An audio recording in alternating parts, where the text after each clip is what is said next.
In previous generation F22 form, the BMW 2 Series was arguably the most fun, driver-oriented model in the range. But now, the 2 Series in 240i trim with its straight six is all-wheel drive only and not available with a manual transmission. Both of those things have me pretty worried, and all of us at the Chasing Cars office. So that's why we're getting under the skin of this M240i xDrive today to see what this car is all about.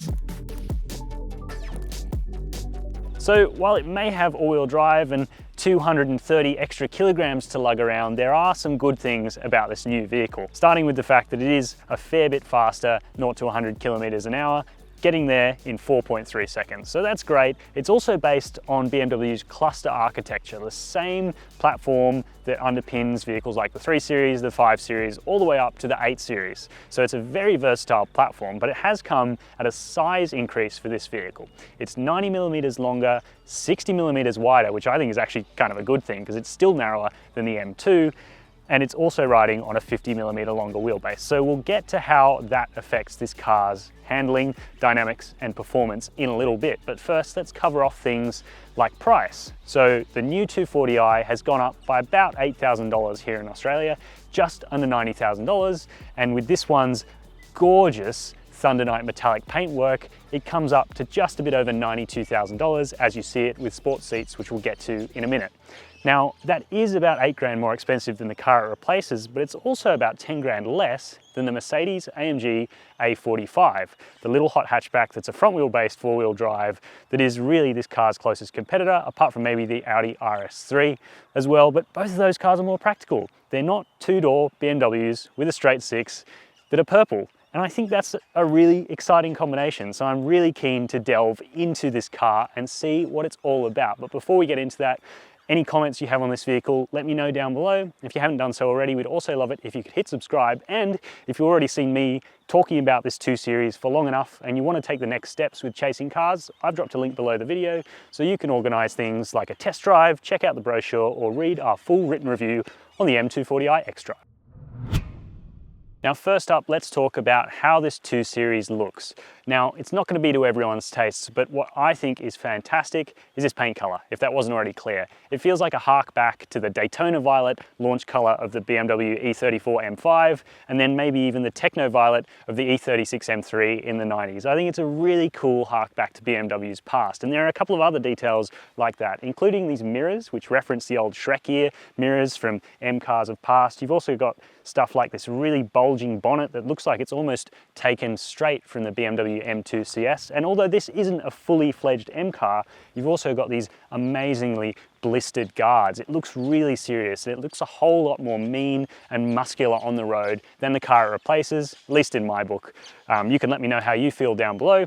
But one thing that I think above all else is the best thing about this car are these little door handles. It's the same door handle design as on the 440i Grand Coupe. We went along and tested a little while ago, and I just love how well and how cleanly it integrates into the side of the car, doesn't interrupt the body lines, and I think, on the whole, this car looks really good. I know I was waxing lyrical about how good I think the new 2 Series looks, but there's always some angles that cars don't look great for, and for this car, it's this one. I'm not sure if it's whether the taillights are pushed too far to the side, so it looks like its eyes are too far apart, or maybe it's just this excessive badge clutter. One way to solve that is take both of these badges off, which in this case I think I'd do immediately because you're going to know it's a 240i from that little lip spoiler, or maybe it's just a 220i with a lip spoiler attached as part of the M Sport Plus package. But anyway, it doesn't matter. You know you've got the 240i, you can hear it when you start it up. So let's pop that boot. And there we find 390 litres of space. It's actually quite a cavernous boot. It's only 10 litres up on the 1 Series hatchback, and it's 90 litres down on the 3 Series sedan, though it looks about the same size. Unfortunately, it suffers the same issues as the 3 Series sedan's boot in not being particularly smart or well finished. There's a couple of tie-down points, a 12-volt socket, which is an interesting addition, and these little netted areas off to the side, but under the boot floor, there's no space for a spare tyre, there's only the space for a battery to give this car its optimal weight distribution, and that's about it. It's a dark hole, you can put enough stuff in there for a weekend away, no worries. If the 2 Series certainly has a bit of its own vibe going on outside, when you get into the cabin, things feel pretty much all 3 Series, and that's thanks to this car transitioning to the cluster architecture. It's the same as the 3 Series, and that kind of removes a little bit of fun from the BMW range to me. You don't have so many different vehicles. Honestly, without getting a tape measure out, this thing looks almost exactly the same as a 330i in here, which, yeah, no bad thing in terms of design. I just think it could have done with a little bit of differentiation. The only thing I can see is this little snazzy M Sport color logo on the door cards on both sides. That's the only real differentiation between this car and a 3 Series. Now we've got that out of the way, let's talk about the good things that brings. One of which is the 10.25-inch touchscreen up here, which runs wireless Apple CarPlay and Android Auto, and now BMW's got rid of that weird subscription thing. You just get to use it forever, which is cool and works really nicely. You can also use BMW's own navigation with live traffic, which comes at a 3-year subscription for map updates and all that sort of stuff, which is great. It's got its own onboard SIM, and I believe this car has the digital key option as well, which means you can control functions from inside the house, you know, like setting your air conditioning to come on a little bit earlier in the morning to make it nice and cool when you come out on a hot summer's day. That's all good.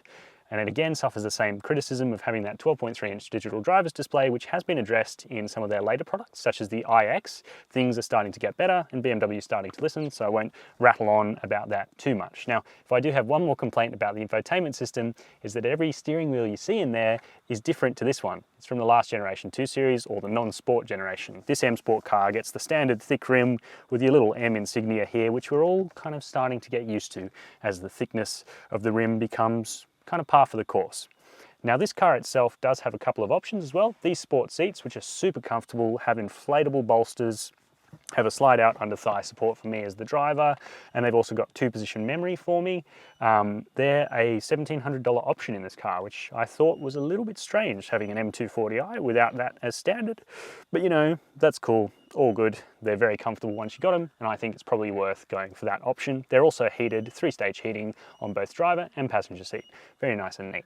Other niceties include this sunroof, little portal, which gives a little bit of extra headroom because in my seating position, I don't have that much space above my head. You could recline a little bit more if you wanted to, but yeah, on that point, the seating position is perfect. BMW really know how to do this.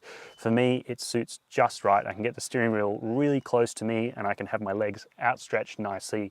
You've got that floor-mounted throttle. It just gets all those correct things that you expect from a BMW just right. And you've also got a really nice Harman Kardon sound system. I believe it's 14 speakers and you've got a bit of a bassy thing in the dash, so the staging works really nicely when you're out on the road and adds to this car's kind of usability, its everyday charm. It definitely has a more contemporary and refined feeling inside this cabin than the M2, which would only cost about $10,000 more than this car if you bought one of the last competitions, like the competition variant, I should say. But this car seems to strike a better balance between, you know, sportiness and daily usability. The M2 feels a bit more serious and, you know, you get stuff like manual seats are optional, certainly in the pure specifications on an M2. This car gets electric heated seats. So sure, it's a 2-door coupe and you don't need huge amounts of practicality, but the 2 Series does deliver. Plenty of space for a 1.5 litre bottle in the door cards and a little bit of odds and ends behind that. You've also got the same storage cubby that's covered and flips up as you get in a 3 Series sedan, 2 cup holders, a USB-A charging port and a wireless charger, though check your car and your order sheet because with shortages of semiconductors, it means that BMW isn't fitting this to all their cars. So if you've ordered one, give your dealer a ring and confirm that is the case. You've also got a nice comfortable center armrest here, another little rubberized bin, USB-C fast charging port, and you've got the back seats of this car. Now, I'm not going to say they're comfortable back there, but if you're about 5'10" or maybe a little bit shorter, I reckon you could be comfortable in there for a short-ish journey. Of course, if you need more space, BMW offers plenty of coupes that are bigger than this that are also fitted with that 3-litre B58 turbocharged inline-6 engine. But you know what, they're all a lot more expensive. So you're looking at another $15,000 or so for a 440i coupe at least, and then even more again for something like an 8 Series coupe. And that's kind of where the 2 Series fits in. It offers decent value without being the cheapest car in the range. But yeah, it's nice to know that you've got back seats and you can use them if you need to. The ADR combined fuel consumption figure for this new M240i xDrive is 8 litres per 100 kilometres. Now that's a fair way up on the 7.1 litres per 100 k's of the previous car, which reflects its extra 200 or so kilograms of heft and also the extra friction of the all-wheel drive system of the new car. Now, as for warranty, BMW only backs its cars in Australia with a 3-year unlimited kilometre warranty, which is 2 years behind what is now the industry standard of 5 years and unlimited kilometres. As for insurance, over the last 12 months, the median budget direct customer paid $1,193 to comprehensively insure their new 2 Series. Now, your premium may vary based on things that insurers take into account, such as where you live, your driving history, and whether or not you garage the car. So I thought you guys might be interested in the fact that the last purple BMW I drove was a BMW M3, a 1994 E36 finished in Daytona Violet, which is actually very similar to this colour, I think. Perhaps a little bit darker and maybe a little bit more metallic sparkle. This colour looks a little darker, a little less metallic to me. But anyway, I digress. The point I bring up there is that that car had a gorgeous inline 6 with individual throttle bodies, incredibly crisp throttle response, and a sound to make you just go weak at the knees. Now, the point I'm making is that progress comes at an expense of some things. So today we've got more power, 285 kilowatts versus roughly 220 kilowatts. But we've also got a whole load more fuel economy, and we have this lump of torque, 500 Newton meters of it, right through the middle of the rev range in this car. And although some of that sound quality has been lost, it still sounds really good. I'm going to pop it into my sport individual mode here. You can hear the 3-litre B58 straight 6 rumble away, a couple of pops and crackles. Pull the next gear. This thing's great. Now, how does it compare to the 240i that it replaces? Well, as you can probably see, I'm going pretty quickly through these fantastic corners because it allows me to. I've got so much confidence in this car, this cluster architecture based vehicle. The steering feel isn't super clear, but the ratio and the rack on this car just lends you a little bit of confidence, and it's not super heavy. It doesn't feel like it's trying to be overly masculine or meaty in the hands at all. It works really nicely, and it just allows you to sort of trust this car.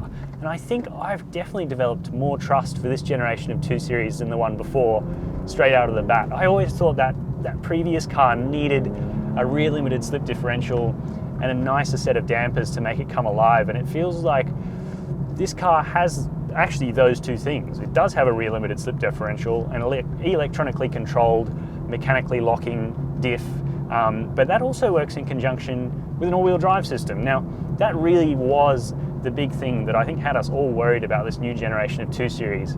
Is the all-wheel drive system going to make it a benign, boring mess like an old Audi RS3, like an understeery thing?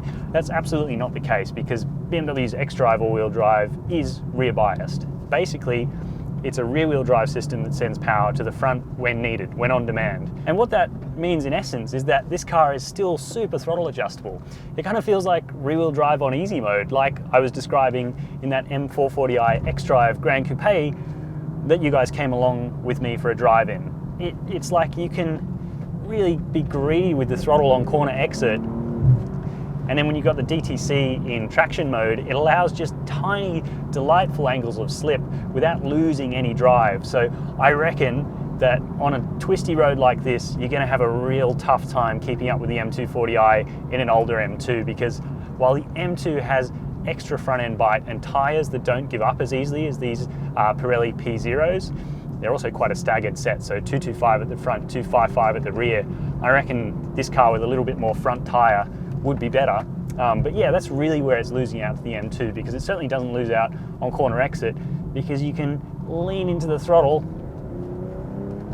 and just drive out. So yeah, it's a really confidence-inspiring car, and yet the ride quality is superb as well. The adaptive dampers on this car have 2 modes, comfort and sport. And while comfort is really lovely to use around town and makes this car feel kind of like a Grand Tourer, when we're out here on these roads, sport just dials in that extra body control, sharpens up to the responses to your steering inputs, and makes the car feel just that little bit more alive. Quells the roll really nicely. It's not like it doesn't roll, this car, but when it does roll, you know it's doing it for a good reason. And yeah, it allows you to feel the chassis. And as I mentioned at the top, there's not much feel through the steering, but you do get that sense that the car is connected to the road. You're not isolated from the event. It's just like a cluster architecture-based 3 Series. But let's talk briefly about safety, because that's where this car falls down a little bit, actually. And I was surprised to see this when we got the result from Euro NCAP, with the 2 Series being awarded only 4 stars. Now this was mainly due to safety assistance systems. For example, the vulnerable road user recognition wasn't considered great in this vehicle, and nor was the lane assist. And I have to kind of agree with that lane assist function. I don't like it. I find it to be grabby and a little bit unpleasant. Now this car, this M240i, doesn't have the full driving assistant professional package either, so you don't have that full-on highway cruise assist that you do in upper spec 4 Series, so the 440i and also the 3 Series, the 340i.